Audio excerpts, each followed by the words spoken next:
இன்னைக்கு கடவுள் நம்மளுக்கு கொடுத்துருக்க வசனம் 1 ராஜாக்கள் 13:18.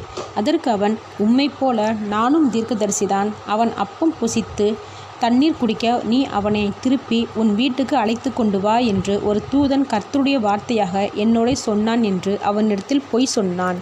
இந்த வசனத்தை குறித்து கடவுள் நம்மகிட்ட என்ன சொல்கிறது பார்ப்போம். தேவன் யூதாவிலிருந்து ஒரு மனுஷனை பெத்தேலுக்கு அனுப்புகிறாரு. எதுக்குன்னா, யெரொபெயாம் ராஜா தேவனுக்கு பிடிக்காத வழிபாடுகளை செஞ்சுட்டு இருந்தான்.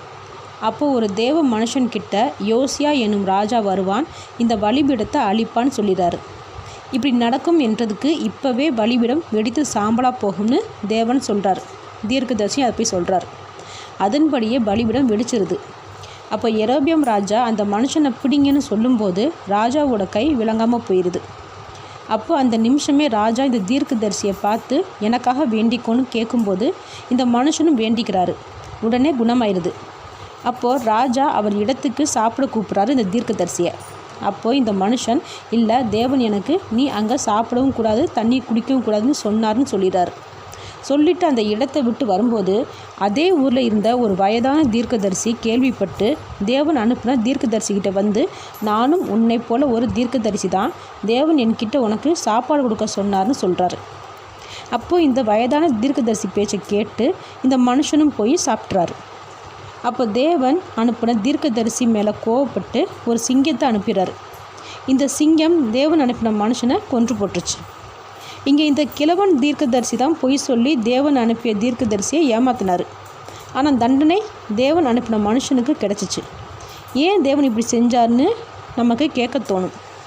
ஏன் தேவன் கோவப்பட்டார்னா, தேவன் நேரில் இந்த மனுஷனுக்கு தரிசனமாகி சொன்ன ஒரு விஷயத்தை பெருசாக பார்க்காம நம்மளை போல் ஒரு மனுஷன் தீர்க்கதரிசின்னு வந்து தகவல் சொன்னதை போய் நம்பினார். இதுதான் பிரச்சனை. தேவன் நமக்கு தரிசனமாகி வாக்குத்தத்தம் பண்ணினதை தீர்க்க தரிசனமாக சொன்ன வார்த்தைகளை நம்பாமல் அடுத்தவங்க சொல்கிறத நம்பி நாம் செயல்படும் போதும், சூழ்நிலையை பார்த்து நம்ம அதுக்கு தகுந்த மாதிரி செயல்படும் போதும் தேவனுக்கு கோபம் வரதான் செய்யும். ஒரு விஷயத்தை தேவன் சொல்லிட்டார்னா என்னைக்குனாலும் அது நிறைவேறும். ஆனால் நாம் என்ன செய்கிறோம்னா, மனுஷர்கள் பேச்சை கேட்டு அதன்படி செயல்படும் போது ஆசீர்வாதத்தை இழந்து போயிடுறோம். இதுக்கு காரணம் நம்மளோட ஆசையும் பயமும் தான். எல்லாமே உடனே நடக்கணும்னு எதிர்பார்க்குறோம், நடக்காதோன்னு பயப்படுறோம். தேவன் சொன்னது எப்படி மாறாதோ அதே போல் தேவன் குறித்த நேரமும் மாறாது. அதனால் நாம் யாருடைய பேச்சையும் கேட்காம, சூழ்நிலையை பார்த்து பயந்து போகாமல், ஏமாறாமல் தேவன் சொன்னபடி நம்ம நடந்தாலே போதும். ஆமேன்.